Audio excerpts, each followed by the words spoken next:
Shalom, bapak-bapak, saudara-saudari yang diberkati dan dikasihi Tuhan ya. 1 Korintus 1 ayat 22. Saya lanjutkan ya. Orang-orang Yahudi menghendaki tanda dan orang-orang Yunani mencari hikmat ya. Jadi ini seri yang lain ya, seri yang lain. Orang-orang Yunani kemarin itu mereka memang mencarinya hikmat ya. Mereka mencarinya kepandaian, kecerdasan, ya filsafat seperti itu. Kalau ada buku filsafat, gua senang sekali dibaca gitu. Mereka pelajari filsafat mana-mana seluruh dunia, filsafat India, filsafat Eropa, mungkin filsafat Jawa juga dipelajari. Ya, mereka sukanya filsafat. Tapi kalau ada sebagian orang yang lain, yaitu orang-orang Yahudi menghendaki tanda ya. Jadi separuh umat manusia yang lain itu menghendakinya adalah tanda ya, bukti bahwa Yesus itu adalah Tuhan. Mereka itu mintanya adalah yang enggak logika, yang hanya bisa dilakukan oleh Tuhan ya. Kalau hikmat, kalau cuma baca kitab suci, menerangkan kitab suci, itu semua manusia pun, bahkan bukan Tuhan pun, manusia yang bukan Tuhan pun bisa. Tetapi kalau keajaiban yang manusia tidak bisa lakukan, itu yang mereka tuntut, yaitu tanda-tanda, mukjizat, keajaiban, hal yang tidak logika, yang tidak logis, yang tidak masuk akal, yang tidak sanggup dicerna oleh pikiran. Itu yang mereka tuntut. Kalau engkau Tuhan, tunjukkan bahwa engkau bisa melakukan sesuatu yang tidak dapat dilakukan oleh manusia, yaitu tanda-tanda dan keajaiban. Orang-orang Yahudi menghendaki tanda ini mewakili ya seluruh sampai ke timur sini, yaitu orang Asia, sampai ke Indonesia, dan juga sampai ke Afrika begitu. Bapak Ibu saudara-saudari yang diberkati dan dikasihi Tuhan, ini perbedaannya orang Eropa dengan orang Asia begitu. Kalau orang Eropa menyukainya hikmat, menyukainya filsafat. Kalau orang kita di sini ya Indonesia penyukainya adalah tanda-tanda. Nah, Bapak-bapak, saudara-saudari yang diberkati dan dikasihi Tuhan, berarti di Indonesia ini tidak suka hikmat gitu ya, nggak bisa dipaksa. Itu seperti merah dan biru. Ada orang yang suka warna merah, ada yang suka warna biru. Orang suka warna merah itu taruhlah orang yang sukanya hikmat, filsafat, kepandaian, juga buku-buku mau dari mana-mana dia lahap, yang berbau-bau filsafat dia baca, dia suka itu. Dan ada orang yang sebelah yang warna biru, sukanya warna biru, dia tidak suka dengan filsafat. Ada buku filsafat dia buang, dia jual ke loakan. Dia punya buku filsafat, dia buang ke sampah. Dia nggak suka yang semua filsafat ya. Ada orang ngomong filsafat, dia tinggal, dia pergi. Ada separuh umat manusia yang tidak menyukai filsafat, hikmat, omongan-omongan. Dia menyukainya adalah yang tidak masuk akal. Nah, itu adalah orang Indonesia, Timur, Yahudi, sampai ke Timur sama Afrika. Bapak Ibu saudara-saudari yang diberkati dan dikasihi Tuhan, karena orang-orang kalau di Indonesia, karena orang-orang Indonesia, orang Timur ya, ini orang Yahudi ini tidak suka dengan hikmat ya. Jadi bagaimana cara kita membuktikan bahwa Yesus itu adalah Tuhan ya, tanpa Alkitab ya, tanpa kitab suci? Buktikan Yesus itu adalah Tuhan tanpa omongan. Kenapa? Karena mereka tidak percaya Alkitab. Kenapa? Karena mereka tidak percaya dan tidak suka omongan-omongan, tidak suka hikmat, tidak suka kebijaksanaan atau filsafat, tidak suka. Buktikan. Dengan cara apa? Dengan cara tanda-tanda. Bapak Ibu saudara-saudari yang diberkati dan dikasihi Tuhan ya, jadi jangan mengira saya juga bisa melakukan tanda-tanda ya. Hanya orang-orang tertentu yang dikaruniai Tuhan untuk sanggup melakukan tanda-tanda. Ini saya hanya memaparkan Alkitab ya, secara jujur, tafsir Alkitab secara jujur ya. Tapi walaupun mungkin saya tidak bisa melakukan tanda-tanda, tetapi saya percaya bahwa tanda-tanda itu memang adalah cara Tuhan ya, selain filsafat ya. Kalau kepada orang-orang yang menghendaki hikmat, Tuhan pakainya hikmat, filsafat. Tapi kalau kepada orang-orang yang menginginkannya tanda, mukjizat, keajaiban yang tidak logika, tidak masuk akal, tidak masuk di pemikiran, Tuhan pakainya cara-cara keajaiban seperti itu. Jadi tidak bisa ya disaling memaksa. Orang kalau memang nggak suka misalnya makanan yang manis, terus dia disuruh makan makanan manis, ya dia muntah. Dia mau sukanya makanan asin. Kebalikannya, orang yang suka makanannya asin suruh makan makanannya manis, dia memang nggak suka, ya nggak bisa gitu. Jadi tidak memaksa, ini soal selera saja ya, antara orang barat dengan orang Asia, orang timur, orang Indonesia. Bagaimana cara kita bisa menjelaskan Yesus adalah Tuhan tanpa Alkitab, tanpa firman, tanpa teori-teori, tanpa hikmat-hikmat, ya, yaitu dengan cara tanda-tanda. Kemarin saya bacakan bahwa ketika Tuhan menegur mereka, ya, kamu sesat karena kamu tidak mengetahui kitab suci dan kuasa Tuhan. Jadi ada dua, satu kitab suci, satu kuasa Tuhan.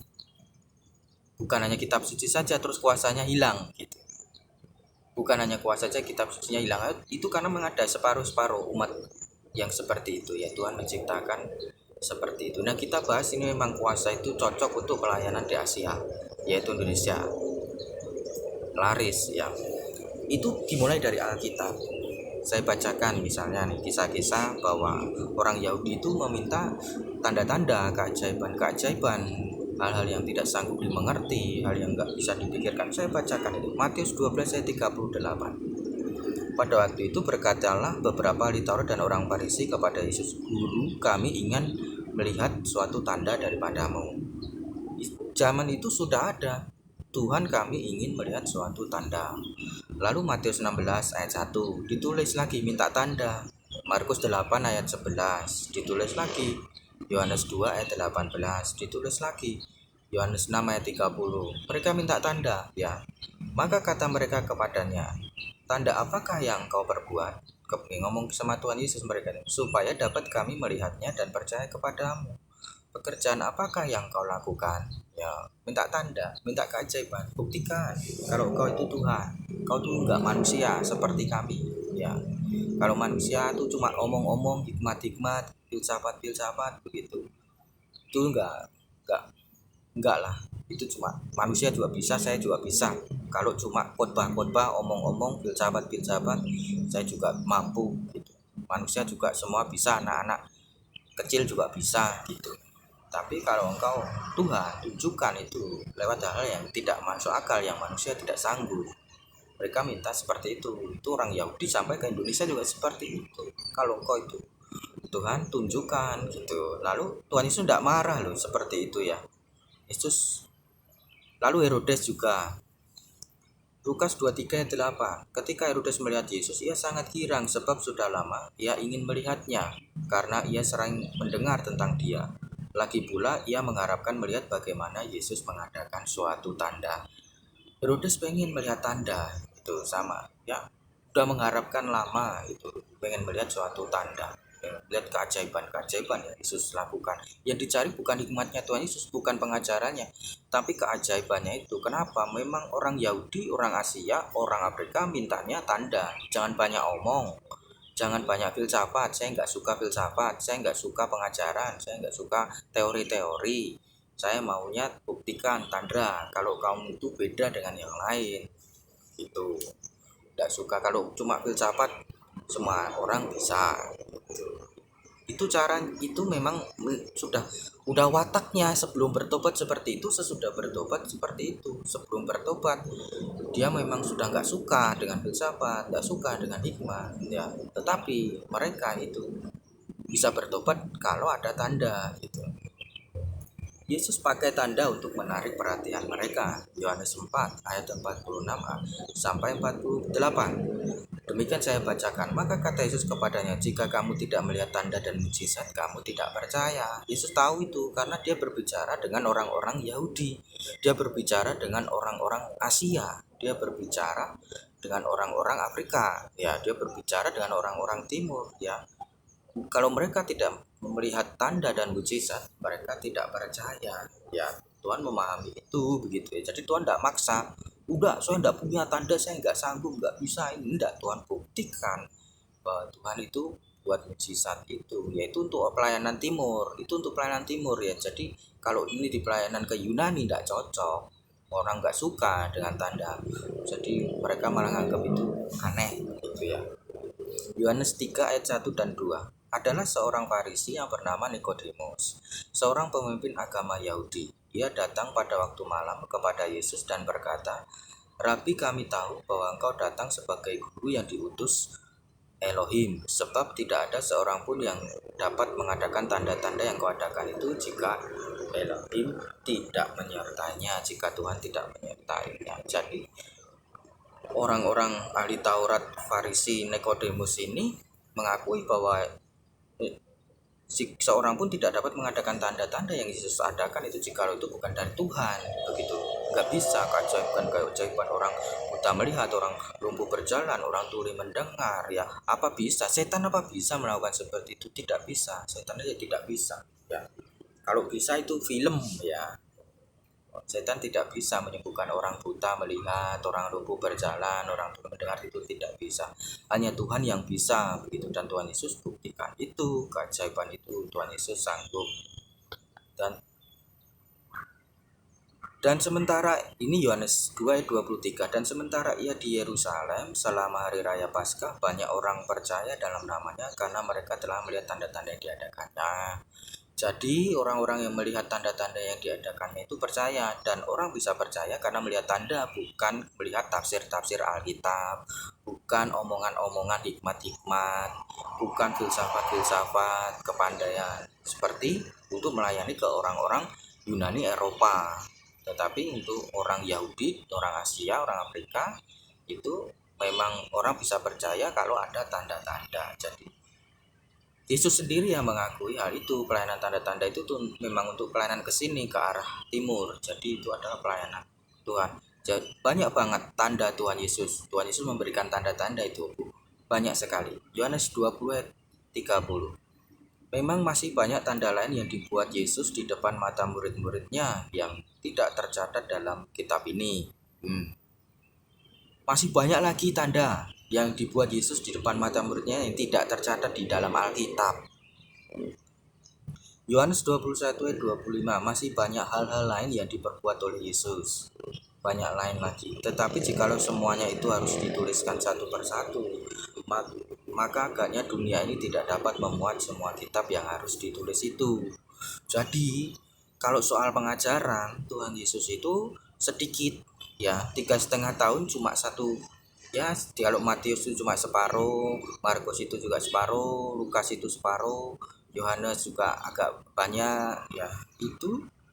Itu pengajarannya, filsafat-filsafat dari Tuhan Yesus itu sedikit, teori-teori, ajaran-ajaran dari Tuhan Yesus itu sedikit. Tetapi tanda-tanda yang dibuat oleh Tuhan Yesus itu, perbuatannya itu sampai seluruh dunia ini tidak bisa ada buku yang menuliskannya.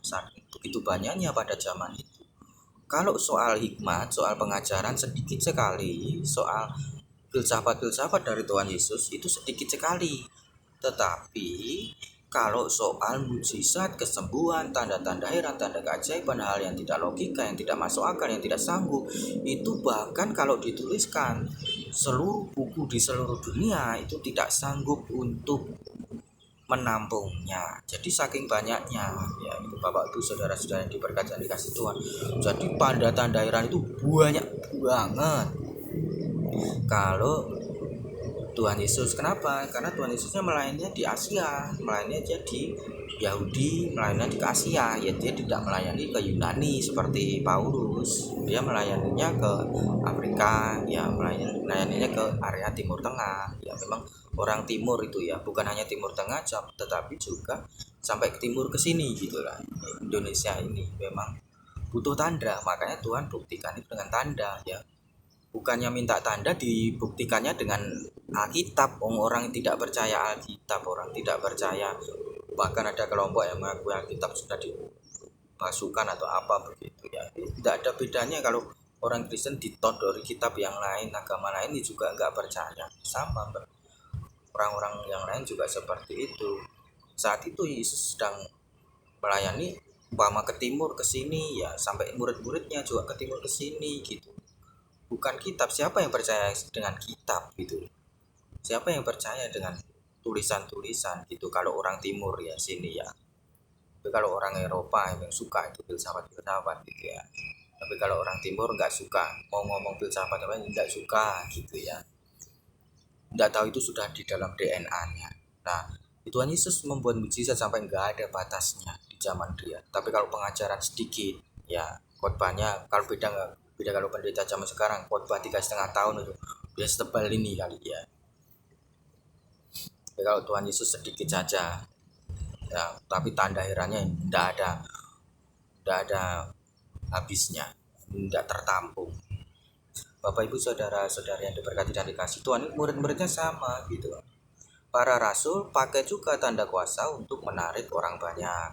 Markus 16 ayat 17, ya mereka dikaruniai juga tanda-tanda heran, bukan dikaruniai teori saja gitu. Teorinya kan sedikit, tapi yang dikaruniai Tuhan kepada umatnya, kepada para rasulnya, dan diwariskan turun temurun sampai sekarang itu adalah tanda-tanda, yaitu Markus 16 ayat 17 sampai 20 ketika Tuhan Yesus mau terangkat ke surga.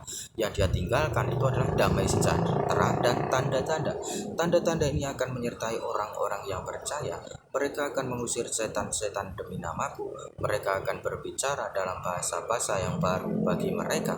Mereka akan memegang ular, dan sekalipun mereka minum racun maut, mereka tidak akan mendapat celaka. Mereka akan meletakkan tangannya atas orang sakit dan orang itu akan sembuh.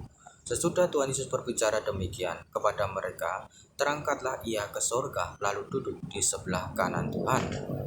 Mereka pun pergilah memberitakan Injil ke segala penjuru, dan Tuhan turut bekerja dan meneguhkan firman itu dengan tanda-tanda yang menyertainya. Ya, jadi Tuhan menyertai. Tuhan berikan penyertaan itu, tanda-tanda itu kepada para murid. Ya, tadi yang ditulis itu. Tanda-tanda ini akan menyertai orang-orang yang percaya, begitu. Kalau mereka percaya kepada Tuhan Yesus, tanda-tanda ini otomatis menyertai mereka.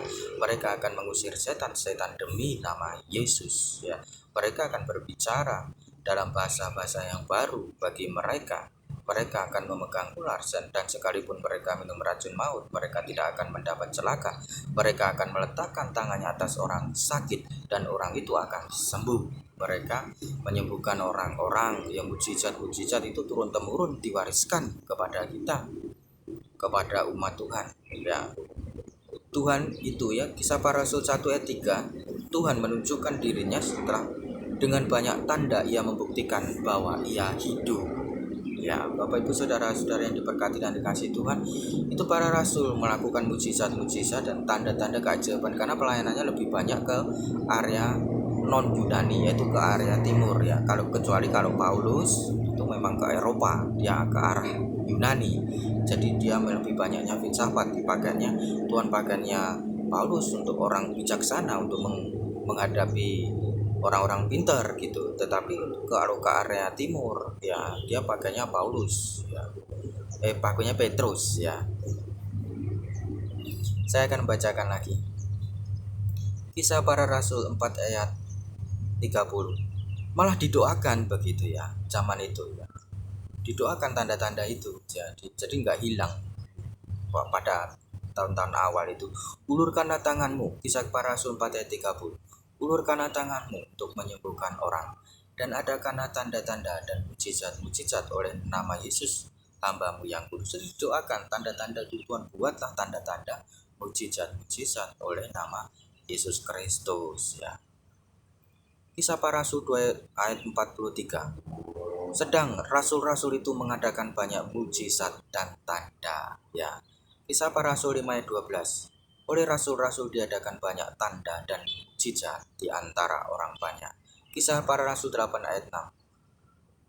Ketika orang banyak itu mendengar pemberitaan Filipus dan melihat tanda-tanda yang diadakannya, mereka semua dengan bulat hati menerima apa yang diberitakannya itu. Jadi keajaiban-keajaiban.